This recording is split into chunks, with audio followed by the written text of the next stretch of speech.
Então vamos conversar aqui um pouquinho a respeito dos cortes previstos na educação que estão sendo anunciados na mídia e o que você precisa saber de uma vez por toda para esclarecer toda a situação e não passar vergonha nas redes sociais. Em primeiro lugar, a gente tem que entender como que isso funciona e por que a gente chegou até onde a gente está aqui hoje. Tudo começou no governo passado, mas não é nada de uma história muito mirabolante não. É simplesmente quando é realizada a previsão orçamentária e previsão de despesas do ano seguinte. No ano passado, portanto, na gestão do Michel Temer, foi feita uma previsão de crescimento de 2,5 pontos percentuais no PIB do Brasil. Ou seja, a gente achava que a gente ia crescer 2,5%. Assim como a gente acreditava, o governo previu esse crescimento, também foram previstos as despesas, que são feitas naturalmente com base nas receitas do governo. Acontece que hoje há uma previsão atualizada de que o governo cresceria 1% a menos. É com base nessa previsão de 1% a menos que o governo está planejando o contingenciamento de gastos. Antes de eu chegar na questão do contingenciamento e cortes e nas suas diferenças, que é muito importante para você que está se posicionando nas redes sociais, a gente tem que entender que há uma lógica por trás desses cortes. Se você acha que o governo teria alguma saída, é sempre bom a gente pensar o que a gente faria se fosse a gente. Se você fosse o Bolsonaro, o que você faria? Mas você não precisa se imaginar lá na cadeira da presidência. Vamos imaginar que você recebe um salário de R$1.000 por mês e naturalmente você planeja uma despesa de acordo com o seu salário, R$1.000. Talvez você poupe uma parte desses R$1.000, enfim, não interessa. Interessa que você ganha 1.000 e você vai ter uma destinação para esse recurso que você tem também de R$1.000. Isso é natural. Pense agora comigo o que aconteceria se você deixasse de ganhar os R$1.000 e passasse a ganhar R$800. Você continuaria prevendo que você iria gastar os R$1.000 ou você iria se readequar a essa nova realidade e planejar agora gastar os 800 que você de fato vai ganhar? Pois é, muito provavelmente você iria se readequar à nova realidade e iria gastar menos e talvez procurar um pouco mais preços, enfim. Isso não interessa. O que interessa é que, naturalmente, você vai ter uma tendência natural de gastar menos, senão você vai se quebrar. E assim funciona com qualquer governo. O governo arrecada e o governo gasta. Acontece que o governo brasileiro já não é de ontem, que está passando por sérias dificuldades financeiras, vide a dificultosa aprovação da controvérsia Previdência, que consome 52% do nosso orçamento, mas isso é assunto para talvez um futuro vídeo. Então, fica aí a ponderação. Gasta-se o que não tem ou gasta-se aquilo que a gente de fato tem? O governo Bolsonaro optou por uma medida de gastar aquilo que ele de fato possui, que é essa estimativa de 1%. Mas o governo efetuou cortes? Isso vai faltar nas faculdades? Sim e não.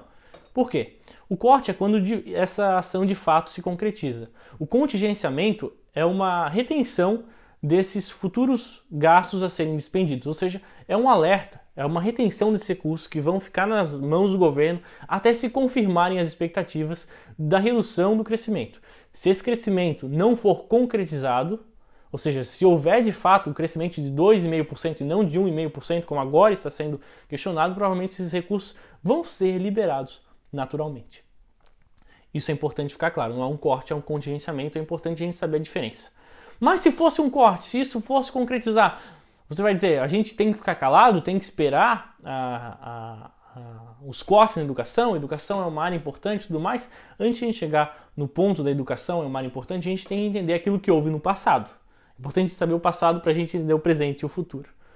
No passado também foram feitos cortes. Nos últimos 10 anos, em 8 deles houve cortes. E você provavelmente não saiu nas ruas, não viu nada nas mídias sociais e nem pensou em postar alguma coisa, se é que você já pensou ou não. Só no governo Lula houve 3,5 bi em cortes anunciados, e você provavelmente não lembra. No governo Dilma teve um pouquinho mais, foram 19 bilhões em cortes anunciados, isso tudo na área de educação. No governo Temer também teve cortes anunciados. O contingenciamento desse ano é de 2 bilhões e 200 milhões de reais. E aí fica uma pergunta e uma compreensão daquilo que o Bolsonaro falou, das pessoas serem massa de manobra, das pessoas serem idiotas úteis. Se você realmente acha que tem que protestar ainda assim, que o governo tem que gastar aquilo que ele não tem, onde estava você no passado? Essa é a reflexão que tem que se fazer.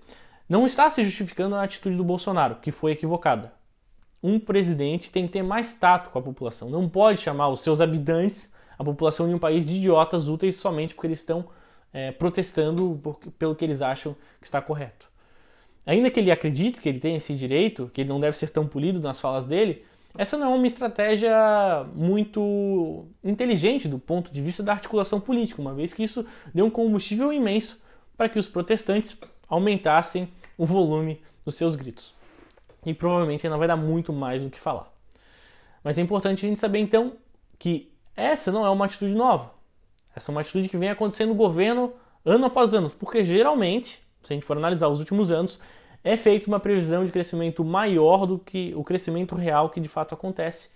E nessas ocasiões, sempre os governos acabam realizando esses cortes ou contingenciamentos, como é o caso atual. E você provavelmente não soube de nada, ou não pensou em ir para as ruas, ou não pensou em postar nas redes sociais. Dá para entender quando o governo fala que você é massa de manobra. Então, se você acha que você está correto, pense um pouquinho a respeito das suas ações passadas. Mas vamos pensar um pouquinho então a respeito dos cortes na educação. Foi anunciado, por exemplo, aqui em Santa Catarina que a UFSC teria 30% do seu orçamento cortado. É verdade? Não, não é verdade. Isso porque existe uma divisão entre as despesas obrigatórias e discricionárias. As despesas obrigatórias totalizam 88% das despesas correntes por ano na Universidade Federal de Santa Catarina, que é o exemplo que eu estou dando. As discricionárias, ou seja, aquelas despesas que podem ser efetuadas de acordo com o critério da direção da universidade, essas sim é que estão sofrendo um corte de 30%. Então, o 30% do corte que está sendo anunciado não é sobre as despesas obrigatórias, que incidem sobre salários, aposentadoria, alimentação dos estudantes, por exemplo, mas sim sobre os 12%. Se a gente for fazer, então, uma média real dos 30% incidentes apenas sobre os 12%, a gente vai ter um gasto real, um contingenciamento real de apenas 3,5%. Será que dá para sobreviver com um corte de 3,5%? Você que ganha, faz sua estimativa de salário, se você ganha R$1.000, dá para sobreviver com um corte de 3,5%? É razão ou não para dizer que vai acabar as universidades, que os professores estão sendo desvalorizados, sendo que os professores nem vão ter os cortes, o seu salário afetado de fato, mas sim despesas que, vamos dizer, não são mais não tão importantes para o funcionamento da universidade. São essas despesas que estão sendo atacadas e não são 30% de contingenciamento, são 3,5%. E aí você pensa, poxa, mas são justamente os mais pobres que precisam, educação é uma coisa muito importante. Esses argumentos são completamente válidos. Mas quem que realmente está estudando nas instituições federais de ensino superior? E qual o perfil dessas pessoas e quanto que custa um estudante de ensino superior? Você já parou para pensar? Isso é importante para a gente saber se a gente tem margem ou não para cortar esses gastos. A UFSC, por exemplo, tem um orçamento de R$1,5 bilhão de reais anuais. E esses R$1,5 bilhão de reais anuais é gasto nos seus 30 mil alunos. Isso dá uma média de 50 mil por ano de custo ou investimento, como você queira colocar, por aluno. Por ano. Se a gente fizer uma redução desses 50 mil reais de custo por aluno por ano, de 3,5%, que é o contingenciamento, a gente vai ter um custo de aproximadamente 48 mil reais. Será que 48 mil reais dá para você custear um aluno? Será que a gente não está pagando caro demais por esse aluno e a gente daí não começa a entender a escolha dele de tentar cortar numa área que talvez tenha mais volume? Se você acha que 50 mil reais por aluno anual não é muito, quanto você paga na sua faculdade privada ou na faculdade do seu filho?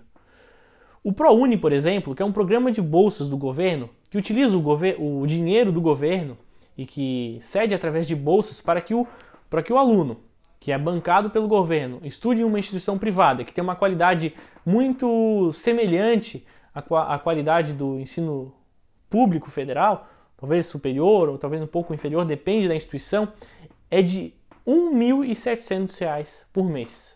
Em comparação, a gente tem um aluno do ensino superior que custa 50 mil anuais.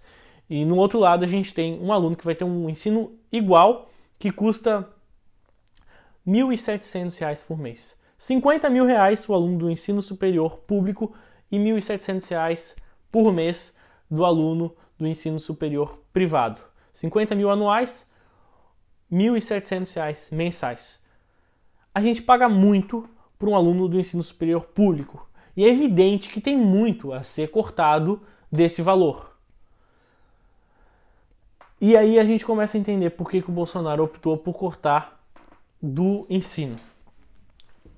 No mundo ideal, a gente não teria nenhum corte, a educação receberia ainda mais verba e seria ótimo se a gente pudesse gastar R$ 50 mil por mês só para formar uma pessoa por ano. No final das contas, vai dar um curso de 5 anos, R$ 250 mil para formar um aluno do ensino superior. Será que esse valor volta para a sociedade de maneira geral? Aí você pensa, mas a gente está dando uma oportunidade de todos conseguirem subir na vida, de todos conseguirem ser alguém, o ensino superior público gratuito. Você já parou para pensar quem que frequentam as universidades federais? Pois é. A população brasileira, se a gente for pegar a população brasileira, se a gente for pegar 100 pessoas da população brasileira, 72 dessas pessoas, ou 72% da população brasileira, vai ser de baixa renda. 72%. Mas se a gente for analisar o ensino superior público federal, a gente vai ter uma amostragem de apenas 8,8% desses estudantes vão ser de ensino de renda de baixa renda, vão ser classificados como baixa renda. E por que isso acontece? Porque o ensino superior ele não presta ensino para as pessoas de baixa renda, ela presta ensino para as outras camadas da população que têm mais dinheiro. Por quê? Porque não houve investimento no ensino básico, não houve investimento no ensino fundamental, não houve investimento no ensino médio.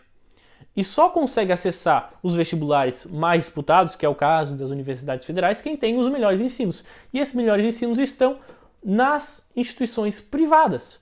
Por isso que a população pobre, de fato, não consegue acessar os recursos que estão sendo contingenciados para as instituições federais de ensino superior. Então, antes de a gente começar a falar, mas os pobres não podem ser afetados, mas educação pública gratuita, que vai dar oportunidade de igualdade a todos, não pode ser afetado. Mas não pode ser feito corte, é importante a gente saber disso. Eu sei que eu me estendi, eu falei mais do que o corte, falei um pouquinho da situação das universidades, e quem que está na universidade, quanto custa um aluno da UFSC, por exemplo, de uma outra instituição de ensino superior federal. A gente precisa entender isso aí.